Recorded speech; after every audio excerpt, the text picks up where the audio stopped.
Hey guys, welcome back to Conrad in the Making. I'm joined by my dogs today. I know the personal battle that happens when you choose you want to go to med school, but then you're like, what do I do now? How do I get all these resources, requirements that I need for med school volunteer hours, things like that? Where do I get all that stuff? Well, I've fought that personal battle. It's not easy to find if you're just out there on your own.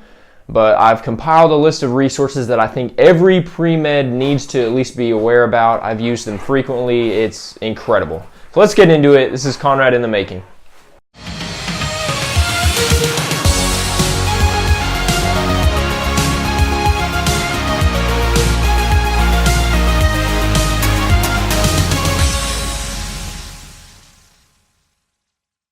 First of all, I want to say thank you so much to those of you that have subscribed. If you haven't already and you enjoy the content that's being uploaded, then go ahead and subscribe. I have 72 as I'm making this video, and I think that's huge. If you guys want to see something specific, be sure to comment and just let me know what you'd like to see, and I'll see if I can get it done. But thank you so much to those of you that are keeping up to date with it. It's really motivating for me to see even just a small amount of people keeping up with it. All right, so number one, this has been really helpful in day-to-day life, the Pre-Med Years podcast. If you're a podcast listener and you're a pre-med, this is right up your alley. It's created by Dr. Ryan Gray. He's a flight surgeon, and he wants to be an educator for pre-med students to help them get on the path to med school. And he has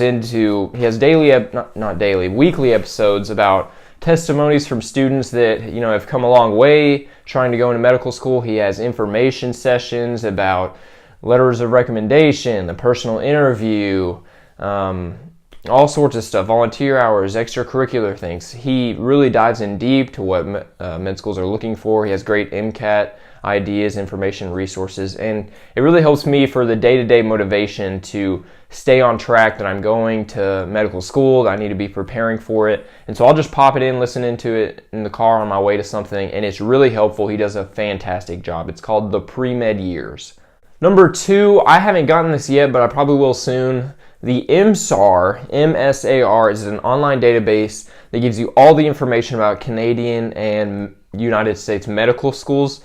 This doesn't include osteopathic schools. There's a separate database or book for that, but it really compiles all the information about matriculation rates, everything you'd want to know about the statistics of these medical schools, the applicants that got in, their average GPAs, things like that. It really helps you just kind of compare where you might want to be applying to go to school. And so I haven't gotten it yet, but I plan on getting it soon. Number three is a YouTube channel called Med School Insiders. Many of you probably have already seen this. It's an incredible resource by a physician. I can't remember his name at the moment, but they do a great job that just gives you information, just like the Pre-Med Years podcast, about the application, about the personal interview, things like that. But not only do they help with medical school things, but they really help with day-to-day college life things like studying, how to get a good amount of sleep, productivity, things like that. And so I really find it helpful just when I'm laying around to watch a video, and it's full of information, applicable information that you can really apply and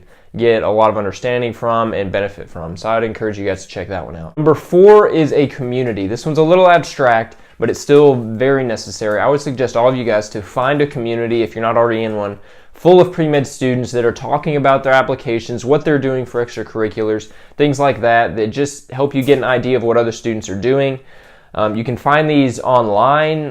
They're all over YouTube. You can find one. Dr. Ryan Gray has one through his podcast on Facebook. He has a hangout group. I would suggest all of you guys to just go and dive in and check it out. I really dream of having one on this channel at some point.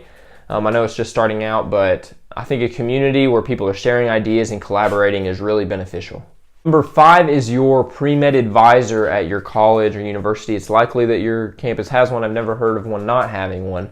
But it's important to build that relationship early. I went in, I didn't even have many questions about what I was doing at the time, but I went in and established myself as a pre-med student. I wanted to make sure the advisor knew that I was on track to medical school, so I can go to him with questions just about basic things if I had trouble. And oftentimes I would go with a specific question to my pre-med advisor, and he would give me so much more information than I was expecting, but it was all helpful, all things I didn't know that I was pretty much left in the dark with. But it was really beneficial just to, again, stay on track.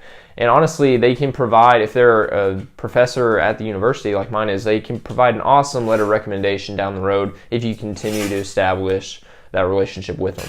Number 6 is physicians that you are shadowing. This one isn't probably as helpful, but I've still found some benefit from it. A lot of times the physicians I shadow are really involved with medical schools in general, or they're really involved with other students that have shadowed them, and so they might have an inside look on the application cycle, what other students have done since they've talked to them. And also it helps to find other physicians to shadow. There's a broad network, especially among primary care family practice, that they know all sorts of physicians, and so they can really be your step up to find another physician to shadow if you're looking for something like that. Incredibly beneficial. Number 7, my last one, is prospective medical schools that you might be applying to.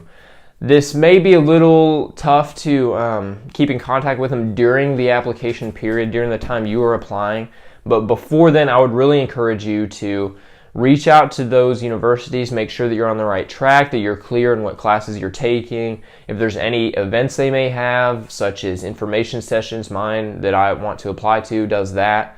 And so it can be really beneficial just to really connect with your school, and they really want to make sure that you have all the information you need to apply to that school. And so don't be afraid to reach out to those universities that you're wanting to apply to. Medical school admission is one of the hardest things. I haven't even done it yet. I'm still working on classes and stuff, but I know it's going to be incredibly difficult once it gets here. So I'd really encourage you guys to take every resource and utilize it the best you can. You don't want to go into it with a disadvantage, not knowing some of these resources are out there. Really buckle down and just sit down and think through, how can I use these to better my application, to better myself, to get ready for medical school, the interview, and all that. So thank you guys for watching. If you found it helpful, go ahead and subscribe. Again, thank you again to those that have. I'm going to be uploading more information videos like this. I hope you enjoyed it. I'll see you guys in the next one. This was Conrad in the Making.